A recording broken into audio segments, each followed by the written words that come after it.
Dastak live में आइए बढ़ते भोपाल की खास खबरों की ओर। विश्वास कैलाश सारंग का बयान पूरी तरह से हर स्थिति का आकलन है कि कोरोना का संक्रमण न फैले। डेंगू के लिए भी हर तरह की सुनिश्चित किया गया है कि 15 सितंबर को जन जागरण के लिए प्रेरित करेंगे सीएम।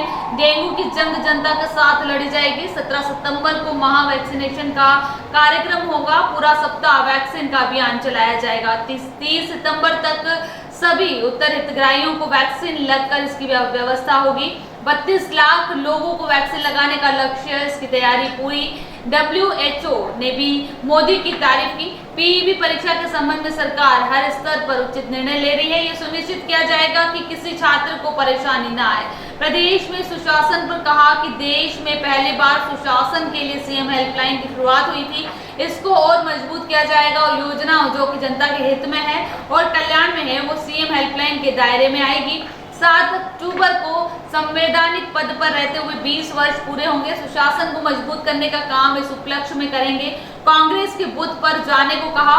कांग्रेस बूथ पर जाएगी तो उन्हें प्रायश्चित करना पड़ेगा। जिस प्रकार से माफियाओं का संरक्षण किया, भ्रष्टाचार किया, इसलिए उन्हें जनता के बीच जाना चाहिए।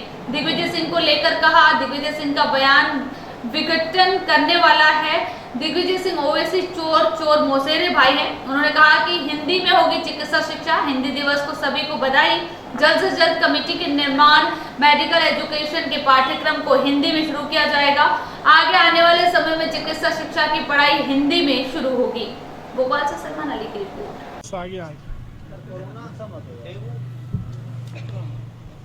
कल मध्य प्रदेश में लगभग 63,432 टेस्ट हुए, जिसमें से 7 पॉजिटिव आए हैं। हम पूरी तरह से हर स्थिति का आकलन भी कर रहे हैं, उसका दृष्टि भी रखें और ये सुनिश्चित कर रहे हैं कि किसी भी तरह से कोरोना का संक्रमण ना फैले।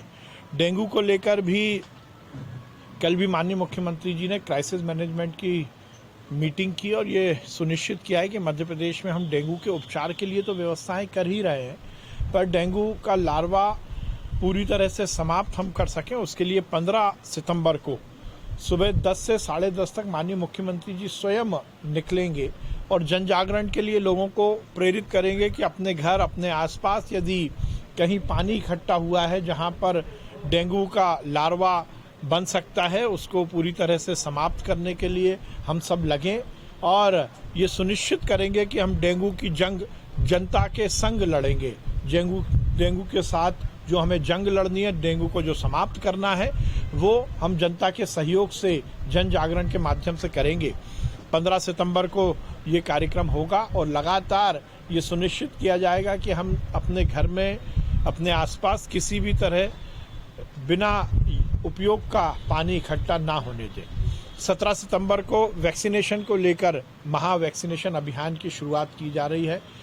प्रधानमंत्री जी का जन्मदिवस है और उसको लेकर जहां एक और भारतीय जनता पार्टी ने ये सुनिश्चित किया है कि हम पूरा हफ्ता वैक्सीन का एक अभियान चलाएंगे, उसके साथ ही 17 सितंबर को विशेष रूप से एक महा वैक्सीनेशन अभियान चलेगा।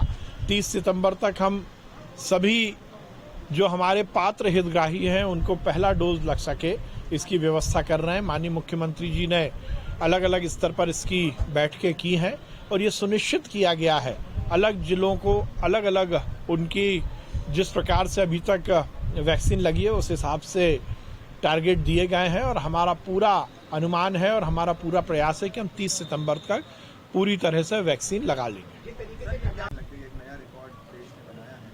हमेशा से हमने देखा पहले जो था उसमें 10 लाख का लक्ष्य था, 24 लाख हुआ। इस बार क्या लक्ष्य रखा है?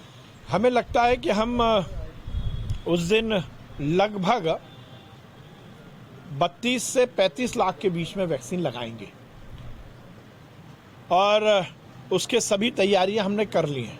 माननीय प्रधानमंत्री जी ने जिस प्रकार से पूरी देश की जनता को ये सौगात दी है कि मुफ्त में वैक्सीन उपलब्ध हो सके और जिस प्रकार से जैसा आपने कहा कि हम सबके लिए प्रसन्नता की बात है कि WHO ने भी हिंदुस्तान की तारीफ की है, नरेंद्र मोदी जी की तारीफ की है। इतने बड़े देश में जिस साइंटिफिक तरीके से डिज़ाइन करके वैक्सीनेशन प्रोग्राम को निष्पादित किया गया है, ये अपने आप में बहुत बड़ी बात है और हम मध्य प्रदेश में 30 सितंबर तक सभी को वैक्सीन लगा दें, ये हमारा प्रयास भी है और हम इसमें सफल रहेंगे। हाल ही में देखा था कुछ इस साल कम से कम एग्जाम नहीं हुई, कई स्टूडेंट्स होते हैं जिनकी उम्र 33 वर्ष या 34 में चले आए हैं, थोड़े परेशान हो रहे हैं इसको लेकर। देखिए, सरकार हर स्तर पर उचित निर्णय ले रही है, क्योंकि परीक्षा को निष्पादित करने का काम उस संस्था का है, वही निर्णय लेगी, पर यह भी सुनिश्चित करेंगे कि किसी को भी भविष्य को लेकर दिक्कत ना आए।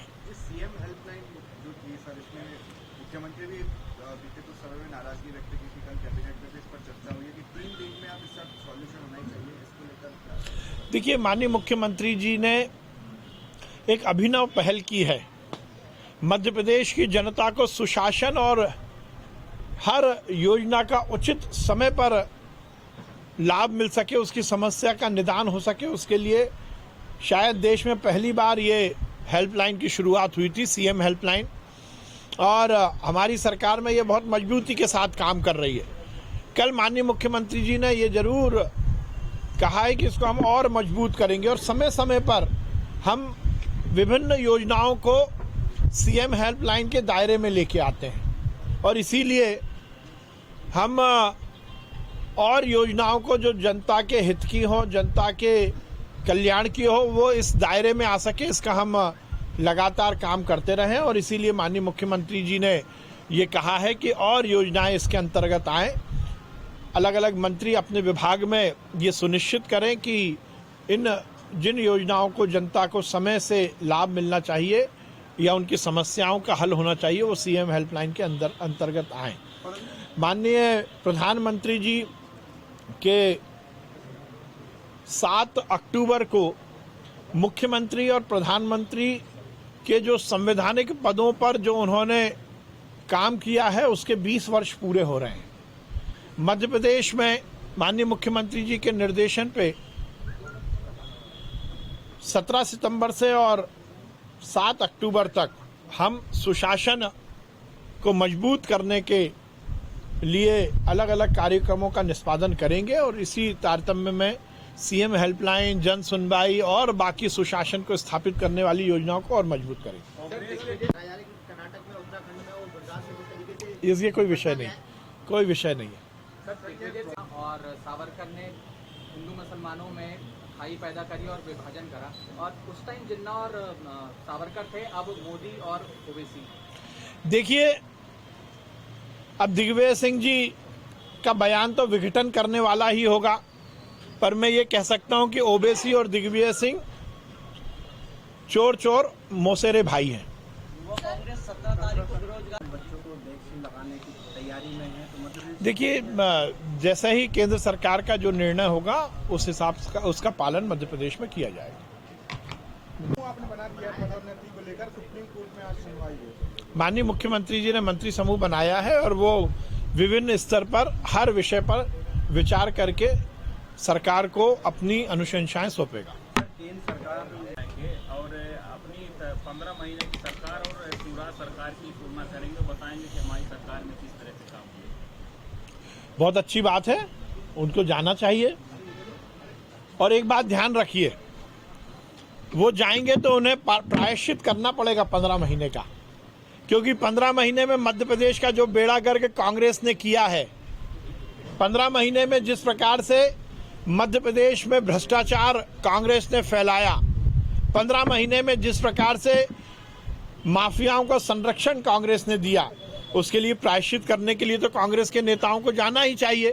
पर अच्छा रहेगा कि कांग्रेस के नेता निकलें और बिना किसी राजनीतिक लाभ लेने की प्रयास से वो जाएं और जनता से माफी मांगे। देखिए, यदि व्यक्ति का आगे मसूद ने कहा है कि कुरान को भी पढ़ाया जाएगा, पढ़ाया जाना चाहिए। देखिए, व्यक्ति का निर्माण राम के चरित्र से होगा। यदि हमें इस समाज में सुव्यवस्थित, संस्कारित, अनुशासित और संयमित नागरिकों का निर्माण करना है, तो फिर रामचरितमानस और राम के चरित्र को ही हमें पढ़ाना होगा। ये सही है कि राम का पूरा व्यक्तित्व, उनका कृतित्व इस जीवन में हमें कैसे जीवन जीना है, ये हमें सिखाता है। उच्च शिक्षा विभाग का निर्णय बहुत सही है और रामचरितमानस के माध्यम से निश्चित रूप से आगे आने वाले समय में हम इस प्रदेश में राम राज्य भी स्थापित करेंगे और राम के चरित्र को युवा जी सके इसकी भी प्रेरणा देंगे।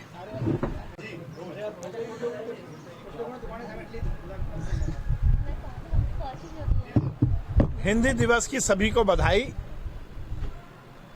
हम ऐसा जल्द से जल्द एक कमेटी का निर्माण कर रहे हैं और हम ये सुनिश्चित करेंगे कि मेडिकल एजुकेशन के पाठ्यक्रम को हम हिंदी में भी शुरू करें और उसके लिए हम जल्द से जल्द एक कमेटी बना रहे हैं जो ये सुनिश्चित करेगी कि जो हमारा मॉड्यूल है, जो हमारा पाठ्यक्रम है, वो हिंदी में भी हम बनाएं और आगे आने वाले समय में मध्य प्रदेश में हम चिकित्सा शिक्षा की पढ़ाई हिंदी में शुरू करेंगे।